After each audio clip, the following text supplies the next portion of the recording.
Alors avant de commencer cette vidéo, cela peut vous paraître étrange, mais le Mavic 3 est mon premier drone, hein, et en partant de ce postulat-là, pourquoi ne pas être allé jusqu'au bout et avoir pris la version ciné.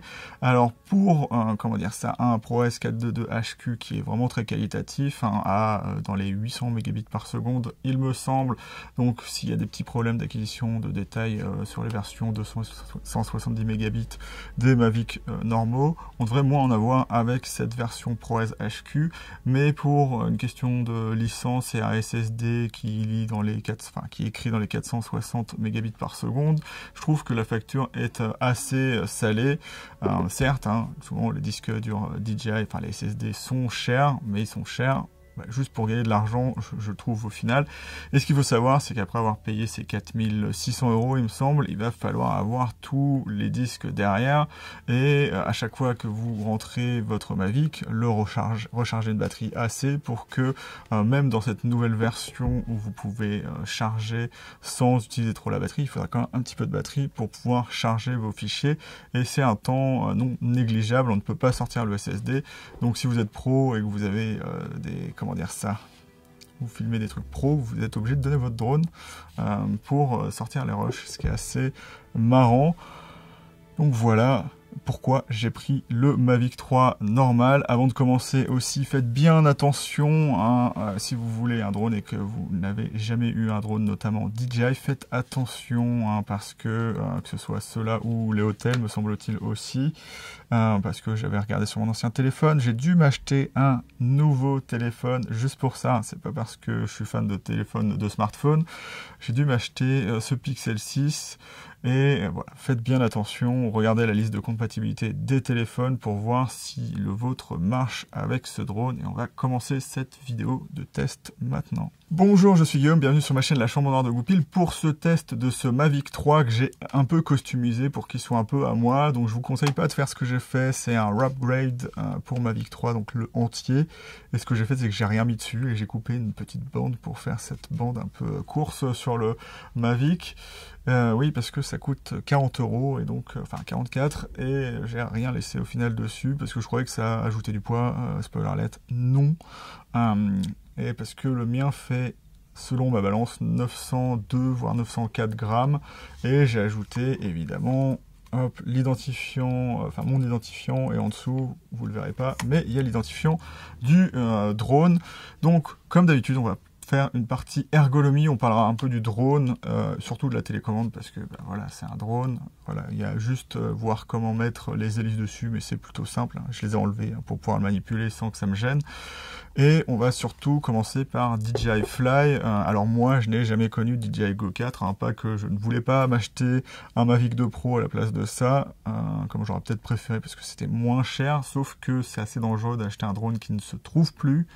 C'est très rare et donc il vaut cher aujourd'hui, et potentiellement les pièces elles ne se trouveront plus, et donc enfin voilà, les carry fresh, les choses dans le genre, c'est peut-être un petit peu problématique. Donc moi je n'ai jamais eu Go 4, donc je ne peux pas dire ah voilà, il n'y a pas ça, il n'y a pas ci, mais je trouve que de manière générale DJI Fly est plutôt intuitif. Il faut s'habituer au fait de pas forcément tout avoir dans les menus, et c'est quelque chose d'assez intéressant. Par exemple, lorsque vous êtes sur un mirrorless, vous avez des des redondances en termes de paramètres et de paramétrage dans les menus.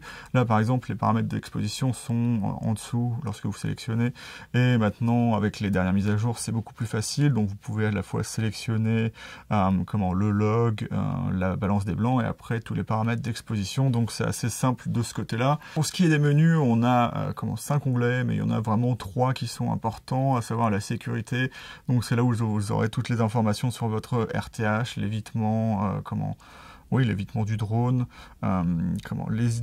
l'identifiant à mettre aussi pour que vous soyez détecté par d'autres choses qui volent dans le ciel, et voilà à peu près tout ce qu'il faut pour faire marcher le drone. Dans les contrôles, vous aurez bien évidemment tout ce que vous allez utiliser pour la télécommande et vos modes de vol. Alors, ce qui est marrant, moi, c'est que je fais beaucoup de jeux vidéo, pourtant, j'arrive pas à utiliser le mode 2, donc je suis en mode 1, et il faut que je me réhabitue à chaque fois que j'ai joué à un jeu vidéo, à avancer avec le gauche, voilà.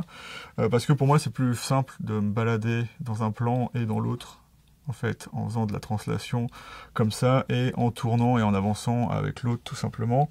Mais voilà, vous pouvez faire à peu près ce que vous voulez, il y a 3 modes, et après des modes personnalisés, donc le mode 4 ou les choses dans le genre, ce sera à vous de les régler dans le paramétrage, et après vous avez tout ce qui est de la gestion du drone. Ce que je trouve un petit peu dommage toujours sur ces drones, c'est que on peut pas changer la vitesse, et même si par exemple la vitesse d'ascension et de descente est moins rapide en cinéma, enfin même dans les autres, que la vitesse horizontale, donc quand il avance le drone, vu comment on voit le monde, ça paraît toujours plus rapide la descente et la montée, donc c'est assez dur à régler, donc il faut plus doser les gaz lorsqu'on monte et on descend que lorsqu'on veut avancer.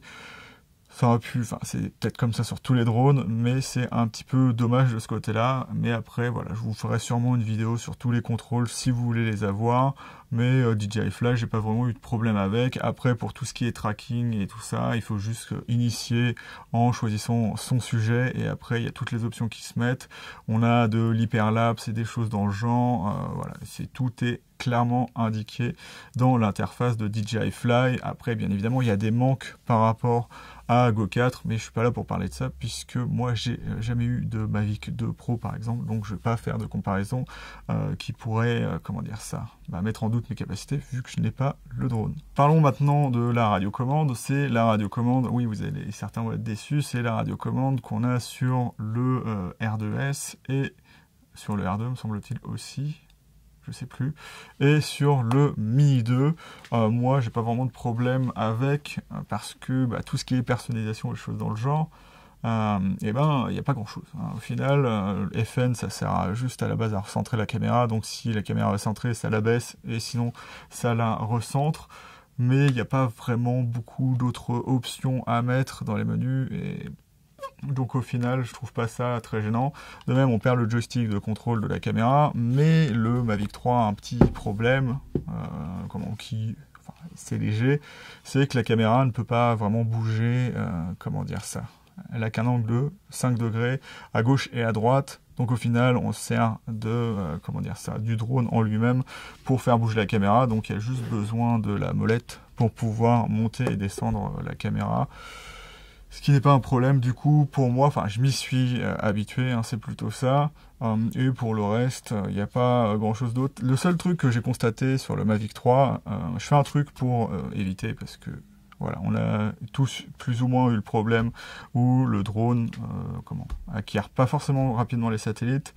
Mais je sais pas si je me prépare pas vite ou quoi que ce soit, mais dès que je sors le drone, je l'allume et je fais tout le reste après, j'ai aucun problème. Le temps d'avoir mis mon téléphone sur la télécommande, sur la télécommande, c'est bon, je peux décoller sans aucun problème avec le DJI Mavic 3, donc voilà, c'est plutôt bien de ce côté-là. Le seul problème que j'ai, et apparemment c'est pas dépendant du fait que ce soit le drone qui démarrait avant la télécommande, c'est que à chaque fois que je fais décoller le Mavic 3, il est en mode normal, que je sois en ciné ou quoi que ce soit. Donc en fait, lorsque je suis en ciné, il faut que je re-switch normal et que je revienne en ciné. Et puis voilà, donc en termes de contrôle, on a bien évidemment nos 2 joysticks qui sont là, donc réglés comme vous voulez. Là on passe de photo à vidéo, et derrière on a la gâchette pour déclencher la vidéo ou la photo. Ce qui est assez marrant, c'est que souvent je l'utilise pas, à part quand je m'aperçois que j'ai trop froid aux mains et que je me dis mais je suis bête. J'ai ce bouton là. Après, on a l'antenne ici, et qui va vous permettre de mettre votre téléphone. Donc moi j'ai une coque, il faut tout le temps que je l'enlève. Et ici, vous avez votre câble. Le design est intéressant, mais il faut bien évidemment faire attention à ne pas oublier de le sortir, ce qui m'arrive tout le temps. Et donc le drone arrive avec 3 câbles. Donc avec le Lightning. Ce serait bien que maintenant Apple vous fassiez de l'USB-C, comme sur vos iPads.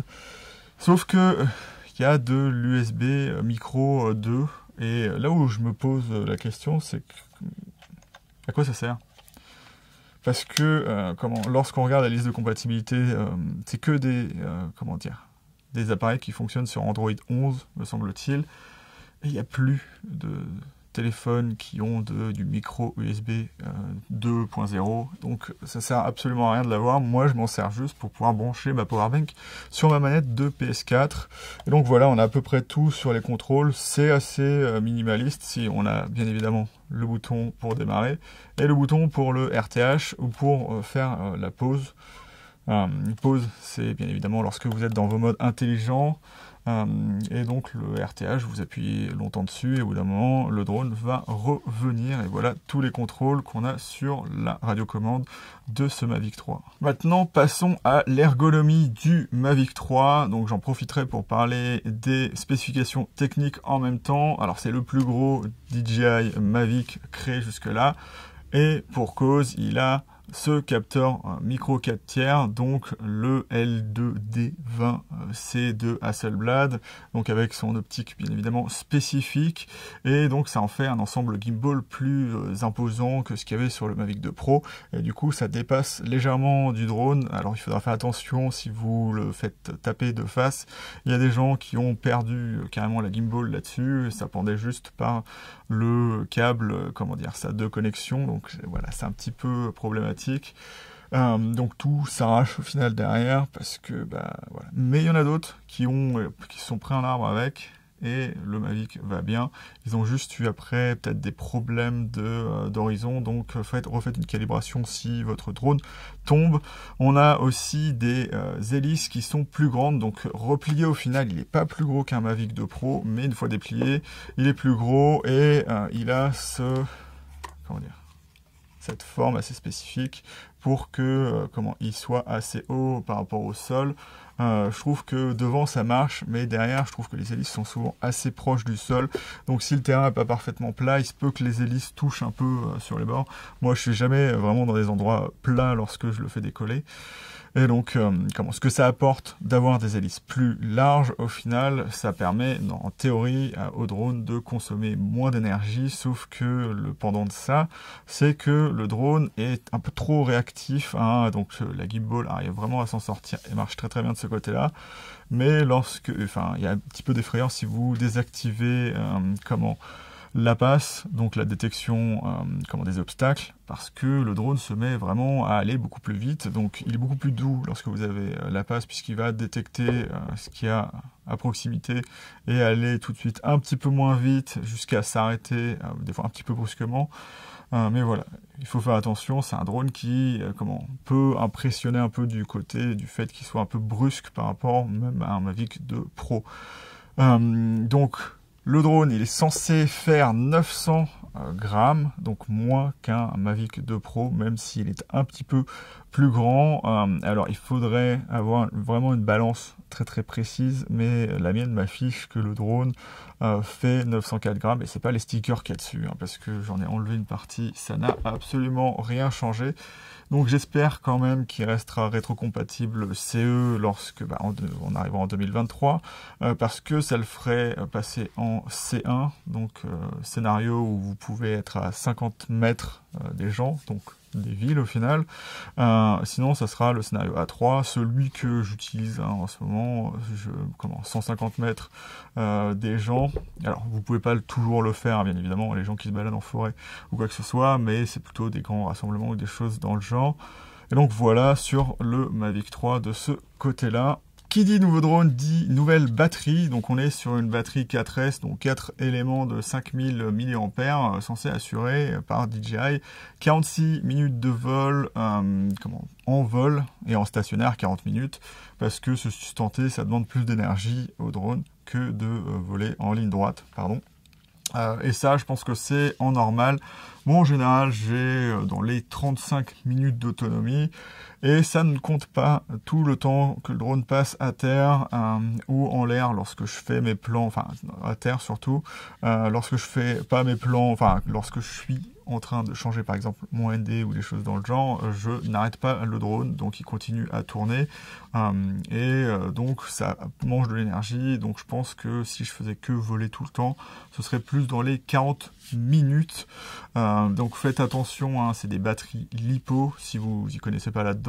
C'est des batteries qui ont besoin d'avoir des petits sacs ignifugés lorsque vous les transportez. Si vous voulez vous balader à l'étranger avec votre drone, il faudra bien appeler la compagnie aérienne pour savoir les conditions de transport de ces batteries, puisque c'est plus dangereux que les batteries de téléphone au final, alors que c'est du lithium, mais c'est des LiPo ça, ou même vos batteries de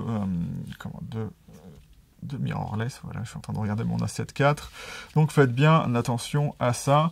En termes de recharge, à la charge rapide, puisque DJI vous donne un chargeur rapide de 25 watts, donc de la Power Delivery, qui se branche directement sur le drone. Moi j'ai acheté le dock 3 pièces, puisque voilà, j'ai pas pris le Flymore Combo, j'ai pris que 2 batteries, pour que ça me coûte moins cher et juste pas avoir le sac, parce que je suis un fan de sac. Voilà, je voulais pas ça. Et donc, c'est 1h30, une batterie, c'est toujours précis, c'est vraiment 1h30, j'ai compté ça. Je peux vous montrer d'ailleurs la vidéo où j'ai fait le test. Et j'ai aussi testé avec ma powerbank qui, d'ailleurs, est en train de recharger ma lampe. Ouais, je vais pas pouvoir vous la montrer. C'est une 20 000 mAh, mais avec de la power delivery basique, donc il va faire du 5 volts, dans du 5 volts 3 ampères ou un truc dans le genre. Et déjà, ça met super longtemps. Il y a beaucoup trop de pertes d'énergie, c'est-à-dire que les 20 000 mAh se barrent, je ne sais pas où, puisque c'est une 5000 mAh. Et au final, on se retrouve avec une batterie chargée aux 3/4 lorsqu'on a utilisé toute la batterie et qu'on a chargé, je crois que c'était pendant 2h30. Donc voilà, soit il vous faut une batterie qui fasse de la charge rapide en 25 watts comme le Sector, donc pour perdre moins d'énergie à charger, mais c'est pas vraiment une solution, ou vraiment une solution de secours si vous avez votre powerbank par exemple pour recharger votre appareil photo, qui sera beaucoup plus efficace pour faire ça, parce que ça demande du coup des powerbanks qui sont un peu plus grosses après tout. Voilà. Pour en finir un peu, je sais pas si je peux le mettre dans l'ergonomie du Mavic 3, mais un truc particulièrement ennuyeux du Mavic 3, c'est qu'il va très vite vous crier dessus pour que vous le fassiez rentrer à la maison. Je crois que ça a 25% de batterie. Il commence à vous dire de rentrer. Ça dépend, c'est variable. Moi, ça m'arrive entre 25 et 17%. Là, je crois que la batterie est à 7% de batterie. À chaque fois que je l'ai vu, c'était juste pour voir des trucs dans DJI Fly. Vous inquiétez pas, hein, comme c'est de la LiPo, ça ne doit pas passer en dessous de 3 volts. Et dans tous les tests, ça passait pas en dessous des 3,5 volts. Donc il n'y a aucun moyen de mettre en danger cette batterie.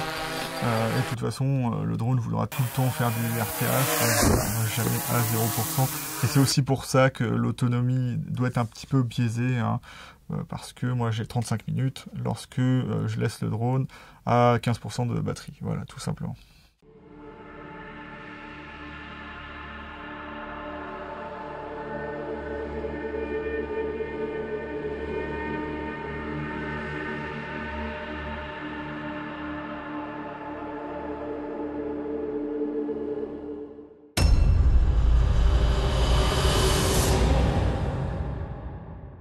Parlons maintenant de la qualité d'image photo et vidéo de ce Mavic 3. Moi qui viens d'appareils photo, donc pas de drones, qui sont plein format comme le A7 IV, le A7S III ou le R6, j'étais vachement étonné de la qualité du Mavic 3 en photo. On est certes sur du DNG 12 bits, mais je trouve que c'est amplement suffisant et en pleine journée, il n'y a pas de problème du tout. Et dans la limite de la nuit aéronautique, j'ai pris des photos 30 minutes avant le lever du soleil et il n'y avait aucun problème problème là-dessus, j'ai réussi à faire ce que je voulais avec les photos, et c'est vraiment cool. Enfin, je devrais encore plus, comment dire ça, aller faire des photos, parce que j'ai surtout pris des vidéos avec le Mavic, puisque j'essayais de me concentrer sur les endroits où j'avais le plus à apprendre avec ce drone-là. Alors que il y a beaucoup de choses aussi à faire en photo. On est sur du 4 tiers, et c'est d'ailleurs pour ça que le drone ne fait que du 5,1K contre du 5,4K pour le R2S, c'est que c'est un micro 4 tiers et non pas un format 3,5 comme ce qu'on pourrait avoir sur le R2S ou sur plein d'autres drones. Donc c'est pour ça qu'on perd certains pixels en vidéo, mais moi j'aime bien ce format 4 tiers, ça change un peu de l'usuel format 3,5, et donc ça permet de mettre des trucs dans le cadre plus haut.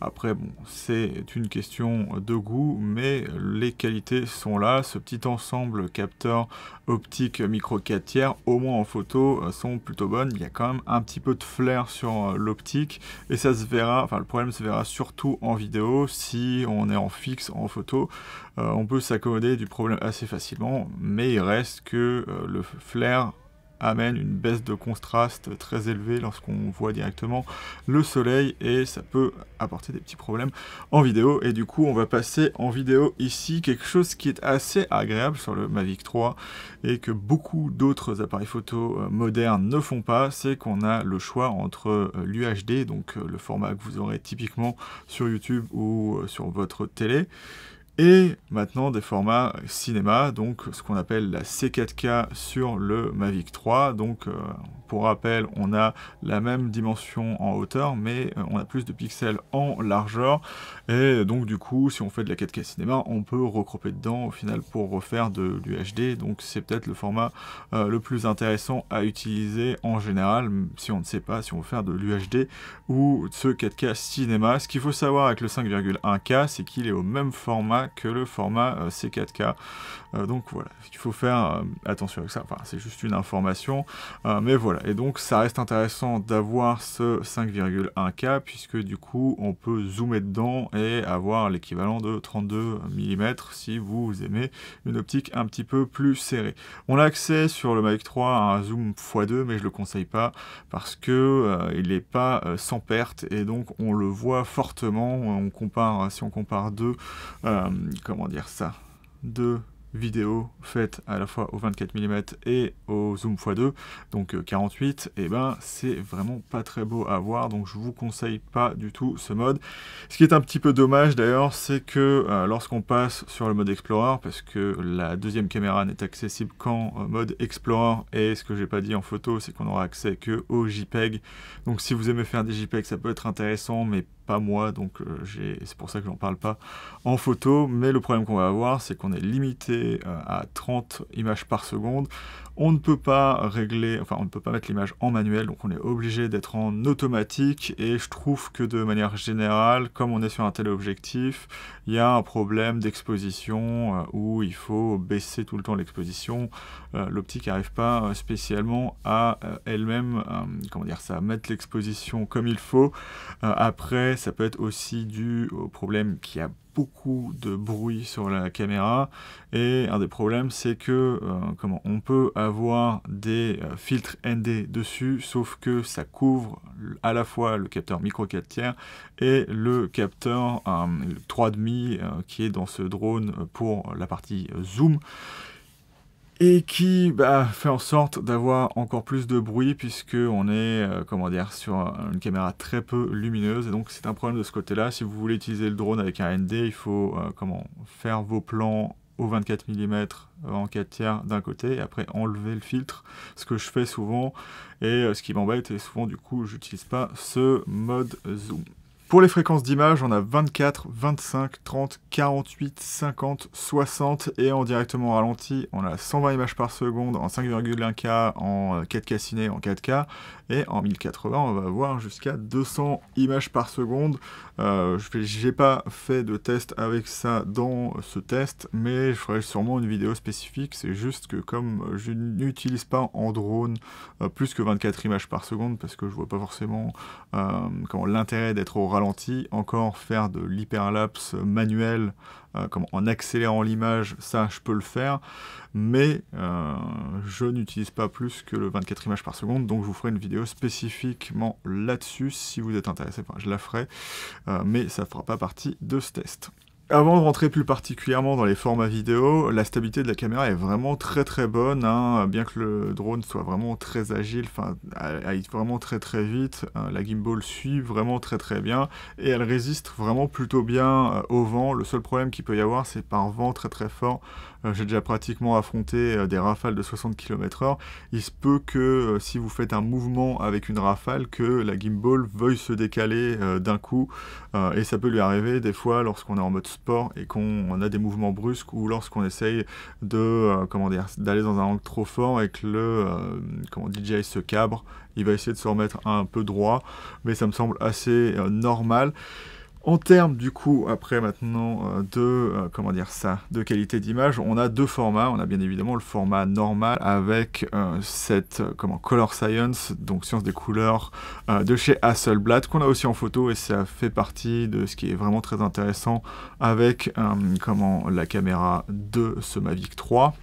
Moi, je préfère utiliser le log pour avoir plus de contrôle sur la douceur de l'image, parce que je trouve souvent que les images en mode normal, est un peu trop dure. En fait, elle est très très bien contrastée, mais peut-être un petit peu trop, et c'est pas ce que je vois, et avec un piqué souvent un peu trop dur. Alors, celui du Mavic 3, ça va encore, c'est peut-être un petit peu piqué, mais c'est contrairement à, par exemple, des hôtels, on n'est pas sur quelque chose de vraiment un peu trop piqué artificiellement, donc c'est plutôt bien de ce côté-là. Mais l'avantage qu'aura le mode normal, notamment lorsqu'on fait de la vidéo en basse lumière, donc au coucher et au lever du soleil, puisqu'on ne peut pas filmer la nuit ici, c'est vraiment la plage ISO, et je ne sais pas pourquoi DJI a fait ça. Alors lorsque je regarde en vidéo, on est de 100 à 6400, ce qui est assez intéressant en normal. Mais lorsqu'on est en log, on a 400 et 800, et c'est très peu compréhensible parce que à la base, lorsqu'il n'y avait pas le firmware public, celui qu'on a tous acheté, on avait jusqu'à, me semble-t-il, 3200 ISO. On n'était pas limité à 800 ISO, on avait au moins 1600, et donc c'est un petit peu problématique puisqu'on est obligé de faire des compromis lorsqu'on expose, et donc de ramener du bruit dans son image, à savoir que le log est toujours mieux, un peu plus surexposé. Alors surexposé de la nuit, c'est un peu compliqué, mais c'est toujours mieux d'avoir une image un peu plus claire et de la ramener vers ce qu'on veut, pour un peu perdre du bruit, et c'est pas du tout le cas avec le log, mais le log reste vraiment plutôt bon. Moi je l'utilise maintenant tout le temps, maintenant que j'ai compris un peu les forces et les faiblesses du log. Il faut le surexposer, malgré ce qu'on peut vous dire, il faut quand même le surexposer, mais comme on est sur un drone, c'est plus compliqué à faire que sur n'importe quelle autre caméra, puisque on est obligé de le faire à l'expérience en fait, et de savoir à quel moment on doit un peu booster son exposition pour avoir le plus d'informations dans son image. J'ai fait des plans en pleine forêt en le faisant voler à ras de terre, et c'est pas la même chose que lorsqu'on le fait voler à l'horizon. Alors moi, ce que je fais souvent pour bien exposer, c'est que même si je fais un panning avec la caméra, si je fais je fais descendre la caméra et je filme le sol, si je reviens vers le ciel, j'essaie d'avoir une exposition uniforme entre le ciel et le sol, et donc c'est là où je surexpose, c'est que je fais, je mets la caméra au niveau de l'horizon au milieu, et je me mets à plus 0,7. C'est là où j'ai eu souvent les meilleurs résultats. On arrive quand même à garder de l'info dans le ciel et de l'info sur le sol. Et donc c'est vraiment très très bien. On a une image qui est plutôt homogène, et on peut remonter les contrastes un peu où on veut, tout en n'ayant pas de bruit, parce que c'est toujours plus compliqué de toujours rehausser des noirs plutôt que de faire devenir du clair sombre au final sur ces choses-là. Mais du coup, ça m'a mis pas mal, comment dire, ça m'a pris pas mal de temps, et c'est pour ça que j'ai pas fait de vidéo pendant un moment. Je me suis vraiment concentré là-dessus jusqu'à ce que ça devienne pratiquement une obsession, et bah voilà, j'ai vu des choses idéales et un peu moins idéales sur le Mavic 3. Là où il faut faire attention, c'est que le manque d'informations dû par exemple au flair que génère la caméra peut entraîner de l'espèce de bruit un peu bizarre, notamment dans des zones qui sont pas mis au point. Bon, c'est ce que j'ai constaté. Par exemple, vous filmez le soleil, il y a une forêt de vent et vous êtes devant en train de filmer le sol. Et ben, les parties sombres peuvent des fois ressortir avec beaucoup plus de bruit qu'elles devraient avoir, et donc c'est là où vous devrez un peu plus surexposer, quitte à perdre un petit peu d'infos de soleil si vous voulez vraiment avoir ce qui est au sol, d'exposer, hein. Bien évidemment, ce qui comptera, c'est ce que vous voulez faire, mais le problème du flair, c'est que comme ça baisse absolument tous les contrastes, et ben ça fait, ça lave l'image, et du coup ça fait perdre de l'information à la caméra, et donc le mélange, capteur micro 4 tiers et optique forcément petite et avec des compromis, fait que dans ces situations-là, il vaut mieux des fois éviter d'avoir le soleil en direct, à part si on veut juste le soleil et avoir tout le reste noir. Faites bien attention avec ça. L'optique, je la compare souvent à ce qu'on pourrait trouver chez Canon. Par exemple, j'ai un 24 mm qui a à peu près la même chose, beaucoup de flair, mais un piqué assez exceptionnel, sauf que ce qu'il y a derrière, c'est un capteur plein format, donc les informations perdues dans le contraste, ça ne se transforme pas en espèce de bouillie, bruit un peu chromatique et un peu pas joli. Mais bon, de manière générale, le plus souvent, on n'aura pas de problème avec le capteur du Mavic 3. Ça peut arriver souvent, moi ça m'arrive de loin, lorsque, par exemple, j'essaye de faire de la vidéo de nuit, de loin, je vais avoir peut-être certains arbres qui sont un petit peu plus roses qu'ils devraient l'être, et si on zoome un peu dessus, il y aura un petit peu des pixels qui se baladent comme ça. La fois où ça m'est apparu le plus flagrant, c'est qu'il y avait un problème de mise au point, parce que je pense qu'il était en focus manuel, et en fait, il faisait la mise au point en macro, donc genre, la macro, ça doit être genre même pas 1 mètre devant lui. Et donc, en fait, genre à 10 mètres de flou, avec le flair en plus, les arbres apparaissent absolument violets avec du bruit chromatique qui danse dedans. Bon voilà, je m'étendrai pas plus là-dessus, c'est vraiment un défaut que vous rencontrerez jamais, mais je tenais à le préciser. À part ça, la qualité d'image et la dynamique du Mavic 3 sont vraiment très bonnes, mais je vous conseille quand même le plus essayer de surexposer, et la nuit, même si vous voulez utiliser le log, et que vous vous apercevez après que c'est pas bon, essayez de prendre aussi en format normal, et vous dire que des fois, il faut quand même passer sur ce mode normal, même si ça vous donne pas les images que vous voulez. Et en plus, l'intérêt du mode normal, contrairement à d'autres fabricants, c'est qu'on a les 10 bits aussi dessus. Donc en fait, même si on veut un peu retoucher les couleurs, c'est possible. Moi, souvent, ce que je fais, c'est que même lorsque je suis en normal, comme je veux un peu égaler le log, je remets au même niveau le normal que le log, ou je recontraste comme je veux les deux pour leur donner la même signature. Et sur du 10 bits, ça marche plutôt bien. Pour ce qui est en plus des formats log et normaux, je l'ai déjà dit, on a l'H264 et l'H265. Donc l'H264, c'est 200 mégabits par seconde, et le H265, c'est 170 mégabits par seconde, supposément parce que le H265 est censé avoir de compression 2 fois plus élevée, donc 2 fois plus d'informations à l'intérieur, ce qui est censé en théorie donner plus d'informations à l'image. Donc la contrepartie, c'est que si vous avez un ordi pas très rapide, c'est censé rendre l'editing plus compliqué. Moi, ce que je trouve, c'est que ça rend en 5.1K, surtout le rendu un petit peu plus compliqué, mais c'est peut-être dû juste à la définition. Comme on est en 4.2.0, c'est beaucoup plus facile à lire que si c'était en 4.2.2, mais c'est dommage que DJI nous ait pas permis d'avoir le 4.2.2, et peut-être que le problème que j'ai eu avant serait un petit peu réduit avec le 4.2.2, puisqu'on aurait 2 fois plus de couleurs, d'échantillonnage de couleurs, et peut-être que certaines couleurs qui peuvent tout de suite lorsqu'il n'y a pas trop de définition, changer vers une couleur unie aurait un petit peu plus de définition et se maintiendrait peut-être un petit peu plus, mais ça c'est que de la théorie, donc je peux vraiment pas juger ça, pas juger DJI là-dessus, mais ça aurait quand même été bien d'avoir du 4.2.2, et ça aurait marché sur les cartes V30 qu'utilise le Mavic 3. Ce qui aurait été intéressant aussi, c'est de pouvoir avoir des cartes V60, mais peut-être que ça aurait été, ça aurait rendu le Mavic 3 un petit peu plus lourd au final, je n'en sais rien. Moi, j'utilise de toute façon des cartes V60 parce que ça me permet au final d'aller beaucoup plus vite à l'editing. Je les charge et ça va beaucoup plus vite, ça va à 230 émosecondes. Donc c'est genre pratiquement 3 fois plus rapide que ce qu'on a, quand même pas 2 fois et demi plus rapide que ce qu'on a avec des cartes V30, donc voilà, et puis vous êtes sûr quand vous prenez une V60 que les limites de la carte seront jamais atteintes par le format vidéo que vous utilisez sur le Mavic 3. Donc moi j'utilise des ProGrade et des Angelbird dessus, et ça marche vraiment très très bien.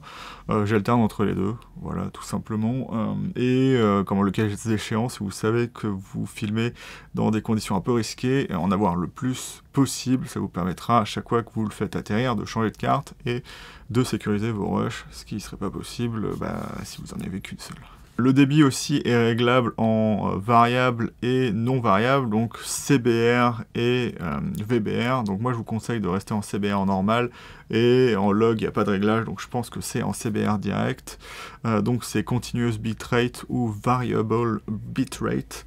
Et donc en fait le variable essaye de, en fait ça vous fait économiser de l'information. Donc en fait ça analyse l'image et ça prend du bitrate qui va augmenter ou baisser suivant que l'image bouge ou pas.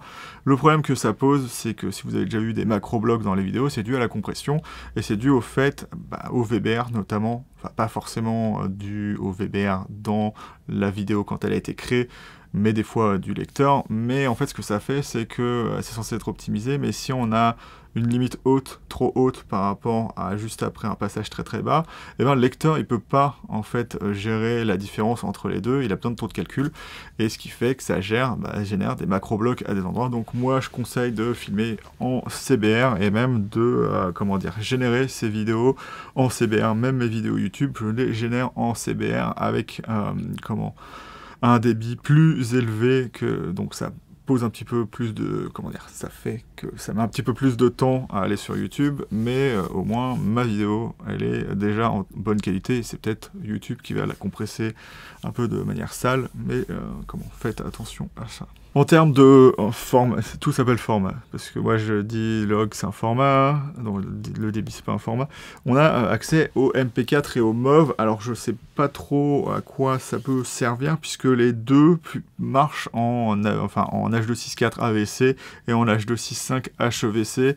Moi je vous conseillerais d'utiliser le format MP4, parce que l'avantage qu'il a, c'est qu'il est lu par la plupart des lecteurs, alors que pas le MOV. Par exemple mon ordi, qui est juste en dessous là, ne lit pas directement le MOV s'il n'est pas mis dans un logiciel de montage, ce qui est un petit peu relou, et il n'y a aucun avantage technique aujourd'hui à utiliser du MOV, parce que le MP4 a évolué pour pouvoir maintenant avoir des codages en 10 bits, voire même un peu plus, donc vous pouvez rester en MP4 sans problème, et si vous voulez faire du MOV, l'option est là. Pour finir cette partie qualité vidéo, bien évidemment, je vais parler, alors j'aurais pu le faire dans la partie ergonomie, mais de l'ouverture variable sur la caméra, qui est quelque chose d'assez intéressant, surtout pour pouvoir exposer correctement quand on veut, surtout en D-Log, parce que comme on a accès qu'aux 400 et aux 800 ISO, on est obligé en contrepartie de beaucoup jouer avec l'ouverture, même si j'utilise souvent les filtres ND pour rester à ce 0.7 d'exposition. J'ai souvent, ce que je fais, c'est que je me mets en auto le temps d'exposer, et après, c'est comme ça je vais pas modifier les paramètres tout le temps, je mets auto ouverture et je l'enlève, et donc je reviens en manuel, et donc j'ai la bonne exposition, et donc c'est quand même bien pratique. Le f2.8 à f11, ça aurait été quand même assez intéressant que l'exposition automatique soit beaucoup plus douce, comme ce qu'on a sur les appareils photo type mirrorless. Donc je sais pas si c'est juste un problème de firmware ou enfin la caméra qui gère comme ça, mais je pense surtout que c'est comment dire, l'iris de la caméra qui est manipulé, comment dire, le mécanisme est peut-être un petit peu trop petit, et donc comment j'avais vu des vidéos promotionnelles où l'iris bougeait de manière assez étrange, où elle fluctuait un petit peu, et c'est peut-être ça qui entraîne comment les rideaux lorsque on expose, et ça fait pas vraiment très professionnel. Ça aurait été intéressant d'avoir un mode où l'exposition se délaie et soit un petit peu plus douce, mais je sais pas si c'est possible sur le Mavic 3. Donc il faut rester en manuel tout le temps et donc faire attention à se dire je vais filmer le sol, donc il faut avoir une exposition moyenne et pas faire des plans trop longs ou pas se retourner vers le soleil ou assumer le fait que l'exposition va devenir toute sombre à certains endroits. Et puis voilà. Mais c'est quand même vraiment très très bien d'avoir cette ouverture variable. D'ailleurs, c'est un des critères de choix de ce Mavic 3, c'était de ne pas avoir à tout le temps avoir à changer de ND. Mais du coup, le problème là-dedans, c'est que si vous voulez faire du mode automatique et avoir un changement d'exposition doux, eh ben, il faudra utiliser les ISO pour faire ça et utiliser que le mode normal parce qu'on n'a que le choix entre 800 et 400. Et le D-Log ne peut pas utiliser ces ISO en mode automatique. Donc c'est une particularité assez bizarre. Je ne sais pas si DJI a un plan et veut perfectionner son log parce que par exemple le LOT n'est pas dans sa version finale, c'est version 1. Donc supposément qu'il y aurait une autre version de LOT, donc peut-être une autre version de log un peu plus développée. Elle est très très bonne, le log est très très bon, mais il est qu'à 400 et à 800 ISO, et donc c'est là-dessus que je vais terminer cette partie qualité photo et vidéo. Maintenant on va parler de l'expérience de vol avec le DJI Mavic 3. Alors le Mavic 3, comme je l'ai dit, il est vraiment un peu sensible lorsque on vole avec, mais une fois qu'on est en vol et qu'on n'est plus, comment dire, juste à essayer de bouger sur place, ça devient un plaisir à voler.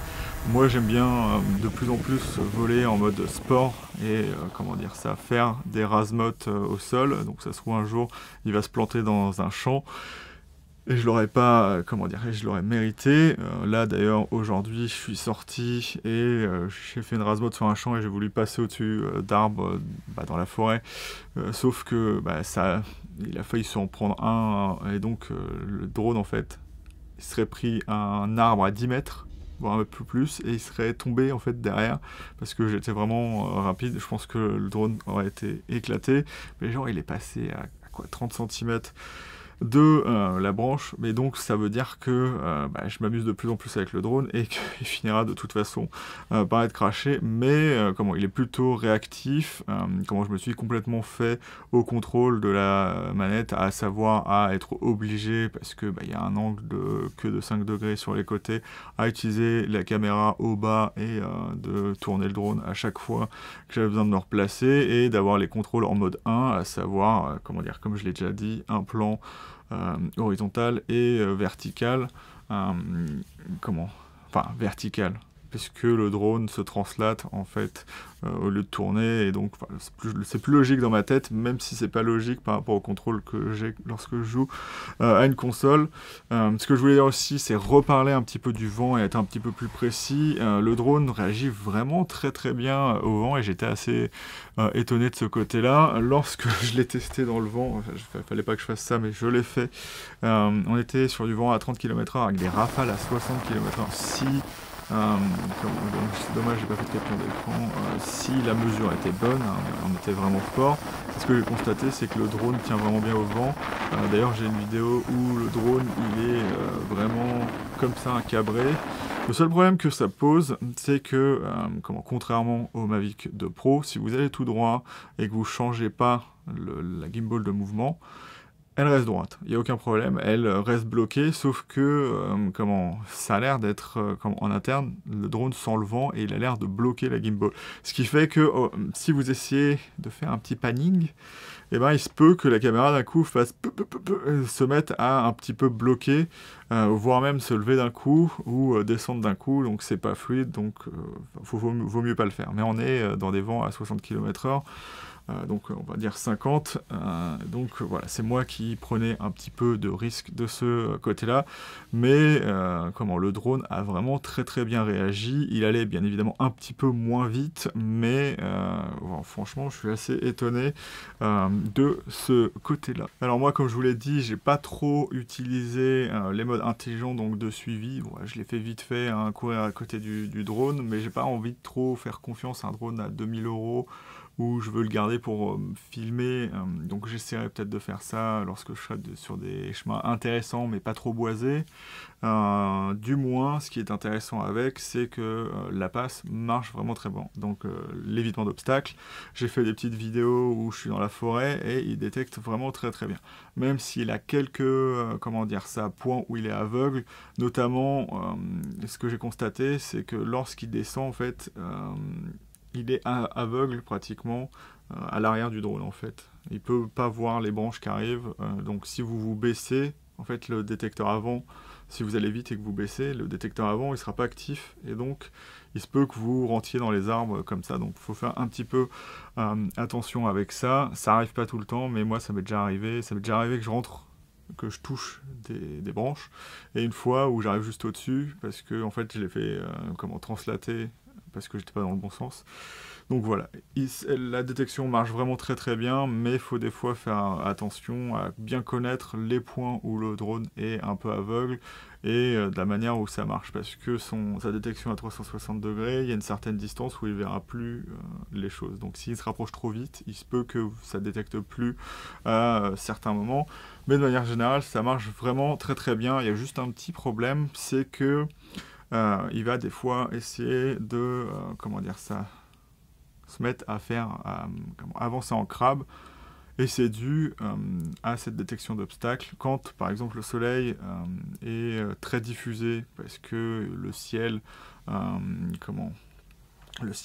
est pas clair, eh ben, il se peut que le drone soit beaucoup plus ébloui parce que il détecte pas que c'est une source de lumière précise et il va voir plus loin et il va essayer de se décaler parce qu'il ne voit plus dans cette direction-là. Après, j'ai constaté aussi que ça pouvait arriver lorsque il est en contre-jour en forêt et qu'il y a des arbres devant, il ne les voit pas optiquement, donc il va essayer de se décaler ou de ne pas avancer vers la zone.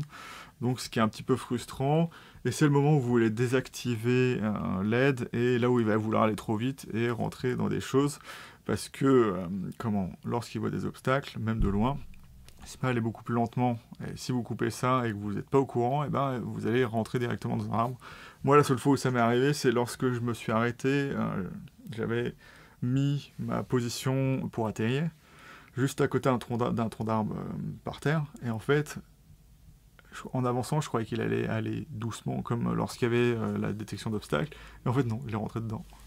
Donc il a juste rasé le sol et il allait un peu taper les hélices dedans. Mais voilà, il faut un petit peu faire attention avec ça. Mais bon, si vous utilisez drone, vous savez de quoi je parle, donc il n'y a pas de problème de ce côté-là.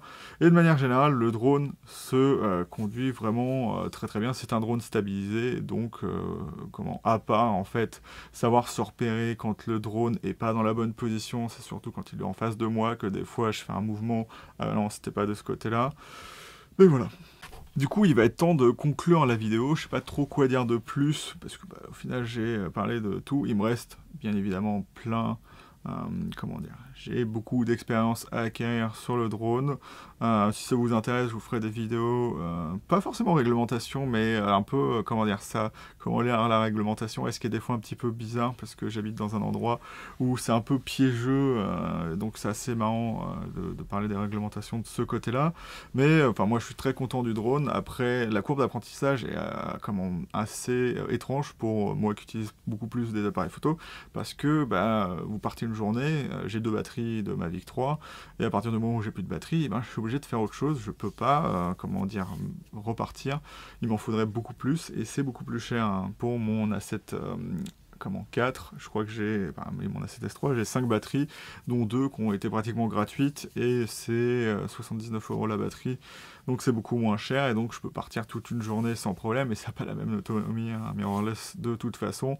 Donc voilà, il faut se reposer, il faut souvent se reposer, parce que vous filmez, vous faites de la vidéo, de la photo, donc voilà, il y a encore beaucoup de choses qui doivent, comment dire ça, être un peu, comment dire ça, un peu être des mécanismes un peu enclenchés là-dedans avant que ça marche de manière optimale, mais c'est vraiment un plaisir d'utiliser le drone. J'ai pas encore craché, donc j'ai pas encore la peur de ah merde, il est passé où. Mais voilà, je suis vraiment très très content de ce drone. C'est exactement ce dont je m'attendais. Donc un drone qui a un bon log, même si un peu limité, une bonne optique, qui a des bonnes capacités de vol, un bon temps en l'air, même si les gens disent ouais, c'est 35-40 minutes.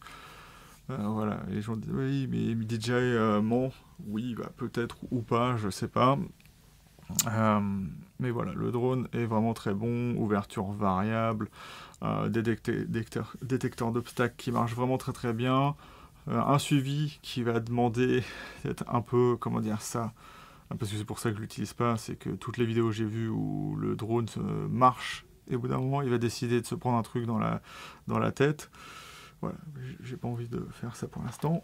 Donc voilà, je m'étends pas trop là-dessus. Donc moi, ce que je voulais trouver, c'est une bonne caméra qui vole, et c'est vraiment très très bien. Et ce qui est assez intéressant, c'est que c'est mon premier micro 4 tiers pour le coup, et donc je suis aussi bien dépaysé par le format photo, puisque ça ressemble un peu à ce que j'utilisais lorsque j'avais du moyen format. Bon, on s'en fiche un peu avec ça, mais je vais vous laisser là-dessus. Si vous avez trouvé la vidéo intéressante, n'hésitez pas à mettre un like. Si vous avez des questions, notamment techniques, parce que là où je pourrais vraiment vous renseigner, c'est que j'ai étudié les spécifications de l'engin vraiment de près. Alors j'ai pas voulu le mettre dans la vidéo, mais je pourrais vous dire par exemple les modes de vitesse du normal, du sport et du ciné en vertical, en horizontal et dans les trucs dans le genre. Enfin bref. Je vais vous laisser là-dessus, j'espère que vous avez aimé la vidéo, n'hésitez pas à vous abonner aussi, et je vais vous dire salut et à bientôt dans la chambre noire de Goupil.